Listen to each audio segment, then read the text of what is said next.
Hi, இன்றைக்கி என்ன பார்க்க போகிறோன்னா சிம்பிளான உடச்சி ஊற்றின முட்டை குழம்பு ரெசிபி தான் பார்க்க போகிறோம். இதுக்கு தேவையான இன்க்ரீடியன்ட்ஸ் பார்த்திங்கன்னா, ஒரு கையளவு உடச்சி நறுக்கி வச்சுருக்கிற தேங்காய் எடுத்துக்கோங்க. அது கூட சோம்பு, சீரகம், கசகசா, வேர்க்கடலை, அவ்வளோதான். இது எல்லாத்தையுமே மிக்ஸி ஜாரில் போட்டு இது கூட ஒரு 2 தக்காளி பழமும் சேர்த்து நல்லா அரைச்சி எடுத்து வச்சுக்கரலாம்.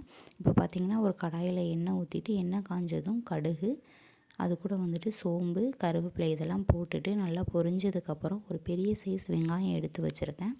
அந்த வெங்காயத்தை வந்துட்டு குட்டி குட்டியாக கட் பண்ணி வச்சுருக்கேன், அதையும் சேர்த்துக்கரலாம். இது நல்லா பார்த்திங்கன்னா இப்போது வதக்கி விட்டுட்டு நல்லா கோல்டன் ப்ரௌன் ஆகிற வரையும் வதக்கிக்கரலாம். வதக்குனதுக்கப்புறம் இப்போ நம்ம மிக்ஸி ஜாரில் வந்துட்டு அரைச்சி வச்சுருக்கிற பேஸ்ட்டை வந்து இது கூட சேர்த்துக்கரலாம். சேர்த்துட்டு தேவையான அளவு தண்ணி ஊற்றிக்கோங்க. ஏன்னா நம்ம வேர்க்கடலை, கசகசாலாம் போட்டிருக்கனால குழம்பு வந்துட்டு நம்மளுக்கு கட்டிப்படும்.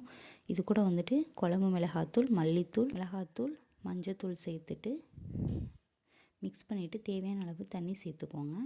இப்போ க்ளோஸ் பண்ணிவிட்டு குழம்பு கொதித்ததுக்கப்புறம் அடுப்பை சிம்மில் வச்சுட்டு ஒரு 4 முட்டை எடுத்துகிட்டு அது வந்து தனித்தனியாக இந்த மாதிரி உடச்சி ஒவ்வொன்றா தனித்தனியாக சேர்த்துக்கோங்க.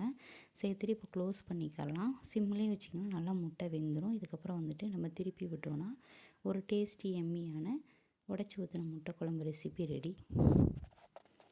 தேங்க்யூ ஃபார் வாட்சிங். இந்த வீடியோ உங்களுக்கு பிடிச்சிருந்தா லைக் பண்ணுங்கள், ஷேர் பண்ணுங்கள், சப்ஸ்கிரைப் பண்ணுங்கள்.